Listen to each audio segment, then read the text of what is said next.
It's just a baby seedling. You can save your leggy seedlings. I might have lost it, y'all. Oh no. We're gonna drop a bunch of seeds into these sales. Hello, welcome to Yellow Door Urban Homestead. I am Asia and I'm an urban gardener growing in a small space out in my backyard. But today we're inside. We are starting the last of our fall seedlings. If I think of something else, I might start them, but this is the last real big push for fall seedlings. If you are new here, I am Asia. I garden in Virginia Zone 7B in my urban backyard, and if I want to do a fall garden, I need to start my seeds now. I've already started some seeds. The larger portion of my seeds I started last week before last. They have germinated and they are outside and they're growing on outside. These that I'm going to start tonight and pot up, because we have to pot up some really leggy dinosaur kale or lanceolate kale. When my seedlings look like this for whatever reason, in my case there wasn't sufficient light for them, and so they turn leggy like this. And we have 3 6-cell Bootstrap Farmer trays, which, by the way, Bootstrap Farmer is allowing me to offer my viewers the ultimate backyard bundle as a giveaway. How exciting is that? I've never done a giveaway for them. I absolutely love their products. So everything you're seeing me use is from Bootstrap Farmer. Absolutely love their products. And it comes in the backyard bundle. I will put the backyard bundle on the screen. I will put everything that comes with it on the screen. The only thing that I need you to do is to make sure you are subscribed to me. Also, go and subscribe to Bootstrap Farmer's channel. I'll put links to all of this down in my description. Make sure you like this video. As I always say, I can't tell if you like the video or not, but it would be nice if you did. And then share it with someone else who you think would benefit from this backyard bundle. The backyard bundle comes with a lot. You for sure get your 6-cell trays, you get your 3.3-inch trays, you get the inserts, you get the 10x20 trays. It's a really nice bundle. And these products are going to last you. You will be able to use them season after season. So if you want to enter, make sure you do all of the things I just told you. Also tell me the seeds that you would like to grow in these pots for fall. Just wanted to tell y'all that. I was super excited when they were like, do you want to do a giveaway? And I was like, absolutely. I think that someone will really love the ultimate bundle. So anyway, we're about to pot up these first. They're all going into our 3.3-inch trays. I'm going to fill this whole tray with these. If you remember, my leafy greens for the most part are going into my green stalks. And so that's just how I planned it out. I talked about this on another video. So there will be a full lanceolate kale green stalk. With that being the case, I'm gonna do 15. There's 18 total in this tray. So I'm going to do 18 just in case something dies or something like that. If we have more than 18 seedlings, I'm gonna put 2 into 1. They'll be fine that way, and that way I still have some backups. And in case my mother decides that she does in fact want to do a fall garden, I'll have some extras. By the way, nail cam. Those are the August nails. That's a sunflower. Can y'all see it? I thought it was so cute, but those are the nails for August. I'll be right back. All right, so let me show you what I'm going to do. I had to go get my marker, not to make a tag, but to make this hole. We're gonna make this hole really deep. I sprayed the top of this, but the soil is not like super duper moist. I will moisten it tomorrow with the mist function. All right, I needed some gloves, my bad y'all, cause these are new nails, like I said. So let's count, let's see what we have. 2, 4, 6, 7, 8, 9. I'll take that one too. 10, 11, 12, 13, 14, 15, 16, 17, 18. Oh yeah, we got more than that. 19, 20, 21, 22, 23, 24. So we got 24 total. Some of them will go in here by themselves, some of them will not, and that's fine. They're not going to be in here too long, so that's why it's not bothering me. Just carefully, we want to separate these just like that. So now you have that seedling right there, this seedling right here. I think you can see. I'm just going to drop it down as deep as I can. The roots don't have to go straight down. They really don't, as long as they're under the soil. And as long as you catch it early enough, you can save your leggy seedlings by doing this. I've done it several times. And you just put it in as deep as you can get it. And some of these, their true leaves are starting to grow in. So I caught them at a good time. Also, this soil is not super moist, falling apart, which kind of works since I want it to go all the way down. And I don't have to kind of try to get it off of the seedling. And you can't keep the soil too moist, because if you do, it is a possibility that the seedling will rot. At this stage, once the seedling starts to grow and it gets bigger, then yeah, you want to make sure that you keep the soil, you know, pretty moist for all of the roots. But right now, you have the entire, whoa, drop that soil on the ground. You have the entire stem of this plant in the soil. So don't keep the soil too moist. And I didn't fill these all the way to the top for this reason. I knew I would have some excess soil. So I have shown this pretty much every season, because one of the things that people think is like, if my seedlings are leggy, I have to start over. You don't. If you catch them soon enough, you do not have to start them over. You just got to plant them a little bit deeper. And honestly, I will do this with any seedling when it's in this stage. I'll do it with tomatoes. I'll do it with peppers. I will do it with anything if it's at this stage, because I have been able to save my seedlings 100% of the time that I did this by just dropping them in here deeper. And then when I plant them in the ground outside, I may still plant them deeper. It helps the plants to also have some stability. I know most people know you can do it with tomatoes, but you can also do it with your brassicas as well. And I have done it with brassicas. That's what we're doing here real quick. This is a pretty small one I'm about to take out of here, so I don't need a super deep hole like that. I'm gonna keep that, and it's gonna end up growing. Can y'all see it? Right there. It'll end up growing. It's just a baby seedling. Uh-oh. Now, that one went way too far down in there. I might have lost it, y'all. Oh no. Well, I lost that one. It's okay. It was very small. I made my hole way too deep. And like this one, I was almost too late. But we about to get it out of here, get it planted deeper. And then at this point, just gotta make sure you keep light on them. That's why I'm putting them outside, because I only have a certain amount of space. And I'll show y'all my seed starting space. And I just didn't want to go through the hassle of, so I live in an older home and I power some of the shelves with my all powers generators. Somebody asked me about those all powers generators. I still like them. I'm still using them. I have quite a few of them. I am an affiliate of All Powers. That's how I power at least 2 or 3 shelves. I didn't feel like going through the hassle. And I was like, I can definitely just put these outside. Now I did go outside earlier today and a bird was sitting on the table inside of a 3.3 inch pot. So I definitely need to find an option to keep the birds off. And I will, but right now, what I really need to do is get my greenhouse put up. And I have not started that. If you watched my video Monday, I told you like I was going to try to batch record. I did not batch record because I was also trying to figure out how to use all of the footage from Monday, and I still wasn't able to.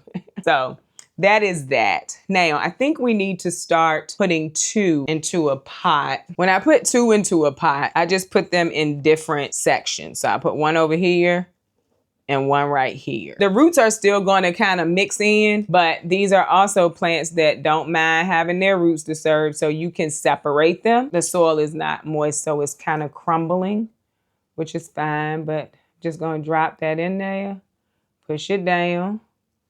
Same thing here, drop it in and push it down. And then put the soil around it. And we're going to do that for the next few so that we can keep all of our seedlings.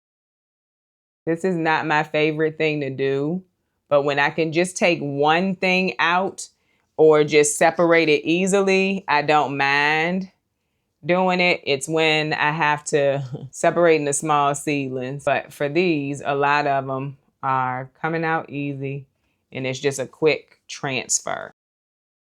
And that is going to save these seedlings. And outside, of course, they're getting full sun all day. And I don't have to worry about whether I have my lights on or not. Somebody asked, do I germinate outside? I don't normally, because that's something I gotta, remember to keep those seeds moist. So no, I don't normally. I do my germination for the most part indoors and get them outside afterwards. Oh, well, we only have 3 left, so this will work. Tomorrow morning, I put these outside with the rest of the seedlings. So they are fragile right now, but not fragile to the point that you can't move them. And I do this all the time if my seedlings are leggy. And they don't have their true leaves yet. That's one thing that you hear is they should have their true leaves. I'm not saying that they shouldn't, or it's not a good idea to wait until they have their true leaves. What I am saying is you can do it before, especially if they're leggy and you're trying to save them from continuing to be leggy. This is what I do, and it works. And of course, we'll follow these because that's what we do here. I'm gonna put these on the floor and I will grab them tomorrow. But tonight they're gonna go down in the seed starting station, which, like I said, I will show you all. The other thing we need to do is, the only thing that didn't germinate was my slow bought lettuce. My slow bought lettuce seeds are older. They're from 2023. And I'm pretty sure lettuce seeds are one of those seeds that they say the germination rate significantly drops on them once they get a little older. So with that being the case, we're gonna drop a bunch of seeds into these sales since they're older anyway, and we're gonna try to get them to germinate again. So somebody asked me about lettuce, I think. And lettuce seeds are one of those seeds that you can just put a little bit over top, a little soil over top. We're putting a whole bunch in here because I can separate them if need be, but I do want them to germinate, and I'm only gonna do this one tray instead of all three at this point because I'm putting so many seeds in here. I put them on the top. I'm gonna press them in. I'm gonna spray them with a little bit of water to make sure that they moist. And then I'm just gonna drop a little bit of soil over top of them. Just a little bit of soil will do. Just like that, see? Kind of the same as carrot seeds. That had a lot of wood in it. Probably need to get that. But see, just a little bit, and then spray it. And I'm gonna put my tag back here, and this will go back downstairs too. Hopefully we'll start to see some germination. I will have to do some serious separating because of how many seeds I put in here, but we'll see how it goes. I'll keep you posted. If these don't come up this time, I may order some new seeds because I'm pretty sure lettuce is one of them where the germination rate drops significantly. All right, that's it on those. I'm also going to drop this soil back down into this bag. Might we have some volunteer lettuce popping up somewhere? We might. Does that bother me? Absolutely not. As I start more seeds, those lettuce seeds might end up in that soil, and they're already in the soil, but they might end up germinating. And then I may end up with some volunteer lettuce seedlings, and I'm okay with that. All right. Next thing is everything else that we're starting for fall. I do want to start some snapdragons because the snapdragons we started outside, they just were like stunted. They were not growing, so I got rid of them. So I will be starting some snapdragons. I'm not doing those on camera tonight. I didn't think about it until right now. But I went and found some pansy seeds today when I went to get some more soil because I needed more soil. So we're gonna do some pansies. We're gonna do some bok choy. It's 2 different bok choys here that we're going to do tonight. I've already gone through these seeds, so I don't want to do it all over again. That's why I'm just showing you which ones we're doing. Nasturtiums. Now, we're not putting a whole bunch of nasturtiums in the green stalk this fall. For one, maybe we won't do nasturtiums. Nasturtiums like cooler weather, but they will die like in a frost or a freeze. So maybe we won't do nasturtiums. Maybe we'll just do more calendula than we had planned for. Calendula and pansies than we had planned for. So these are the 2 calendula varieties we're gonna do. Basically what I'm doing is 15 of a kale or a leafy green, and then we're mixing it in with flowers. So we can have some prettiness, but also grow the vegetables we want. And leafy greens produce like heavily because what you're growing are the leafy greens. So you can do cut and come again. I talked about this where you just take the leaves off and the plant keeps growing. So with that being the case, I don't need 30 of each plant, but I can do some and mix them in with flowers. So that's my plan. Also, we are doing some cilantro. We're gonna go ahead and try to get that started again indoors. I'm still gonna wait on the lettuce. So when I do my snapdragons, maybe I'll do that because lettuce balks really quickly in the heat and we still got some heat ahead of us. I'm also gonna go ahead and start my kohlrabi now. With that being the case, I'm gonna use my book here. Let's see here. The kohlrabi, we want 18 of those. We're putting this in a 3-tier. I really like kohlrabi. I just don't need a lot of kohlrabi. We're just gonna do 18 kohlrabi, which is 3 of the 6 cell trays. Works out really well. And these trays just fit so well in my space, which is why I like to use them. So we're going in with the kohlrabi. Kohlrabi seeds are not super big, but they're not very small. You only need to put the seed in about 2 times the size of the seed, which if you watch my first video, you've seen me do this. These seeds are older. I'm pretty sure they are from, let's see, 2025. So last year, I'm just gonna drop 1. I really don't want a bunch of extras. So I'm just gonna drop 1. I think my hole was a little too big. Where did that seed go? Y'all, so this one might have 2. I don't know where that seed went. We're just gonna drop 1 into each hole. So see right here?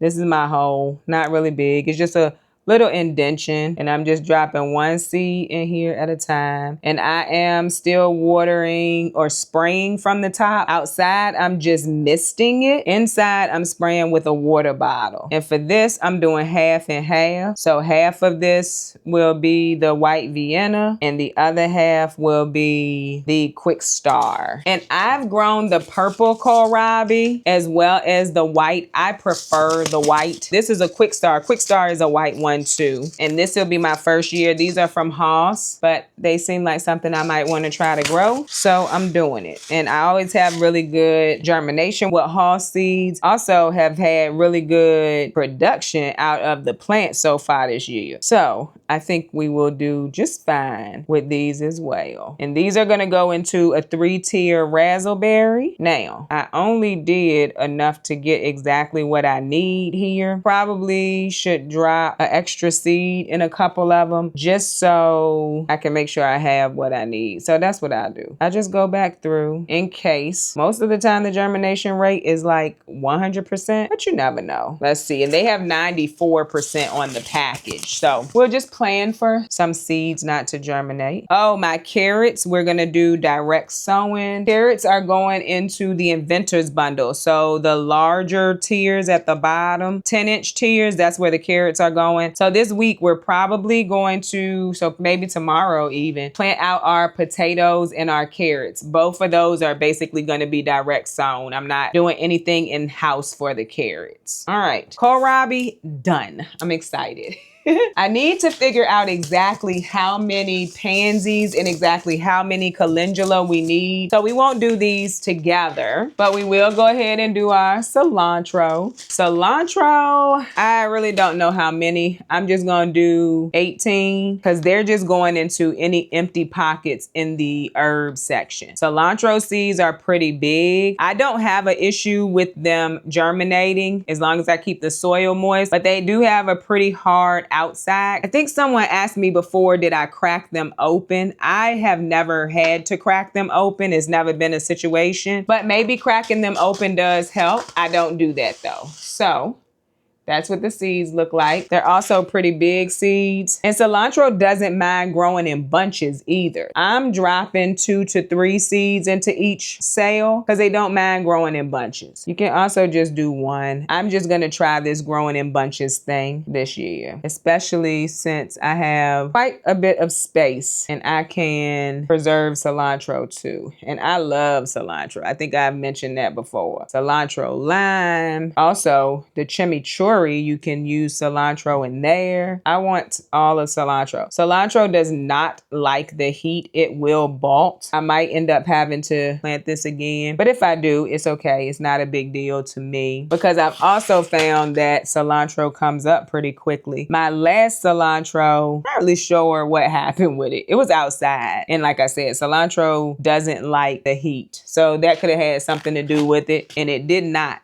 germinate at all. And the seeds were new. Might have just been the heat. So the next thing is going to be our bok choy. I don't eat bok choy. I grow it for my sister. I think the bok choy goes in with the Swiss chard, if I remember correctly. Yes. We're gonna do 15 bok choy, 15 Swiss chard. And honestly, I should probably do some succession sowing of the Swiss chard so it doesn't all come ready at the same time.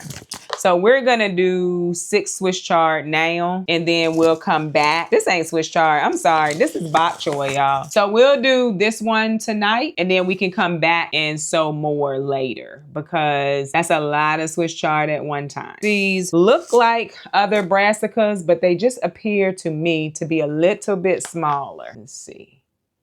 You see? But they look like the rest of the brassica seeds. And I believe these are from last year. So I'll drop 2 down in here. When I do my snapdragons, I will come back and plant a little more bok choy for my sister, not for me. I don't eat it. So it's not our last planting, but for the most part, anything that I want to have planted, at least one is planted already. And the snapdragons, I can plant those pretty late and they'll still be fine. When I say that, I mean, I can plant them outside pretty late and they'll still be fine because the snapdragons, I'm not expecting any blooms until the spring anyway for snapdragons. So for now, that's what I'm sowing tonight. I am going to sow the calendula and the pansies tonight, just not on camera, because I don't know exactly how many I need. So with that being the case, I'm going to take you downstairs. I'm going to show you my seed starting station, which is very, very basic. And then I'm going to end this video. And I hope it was helpful because I know that seed starting is one of the things people like to see. I'm going to just wet this lettuce a little bit more because I really want my lettuce and I want it now. Honestly, like I want to get it outside now. You want to make sure you keep the seeds moist, the top of that soil moist, because that's how those seeds are going to germinate. Anywho, let's go downstairs and see the seed starting station. Okay, so the seed starting station, very basic. Also, y'all want to see Brooklyn? There she goes. This is where she lives in the evening time. So I get her and bring her in and she goes in here on her own. But there she goes. Anywho. This is my seed starting station. Very basic. These are clamp lights from Walmart. These are LED bulbs. You can see right here, the shallots are down here. This is also where I dried my potatoes and let them cure. This area does a lot of different things right now. It is starting our seeds for us. So I have 6 up here. I also have the sticky papers to catch any gnats or any bugs or stuff that's flying. But this is a very basic seed starting station and it's down here in my homesteading room. And so like this is where I had the chickens. This is a tote. My daughter is redoing her closet. But this is also where I store my food. My freeze-dried food is here. We got more freeze-dried food over here. We have store-bought food over here. So it's also where I store things, and because they are in jars, I decided to, you know, put a curtain up. Y'all told me that a long time ago. When I do my mushrooms, they're over here. So that's what this little space is down here. But that's my seed starting station. And also Brooklyn's room. So that is the video for today. I hope that it was helpful. I wish everybody good luck if you enter the giveaway. Don't forget, make sure you subscribe to my channel. Make sure you subscribe to Bootstrap Farmer. Make sure you like this video. Make sure you leave your comment of what you would grow for fall in these trays. And I hope that you enjoyed this video. If you did, don't forget to like, share, and subscribe. Don't forget to visit me over on Instagram where I post about the things going on in my garden almost every day. Bye, y'all.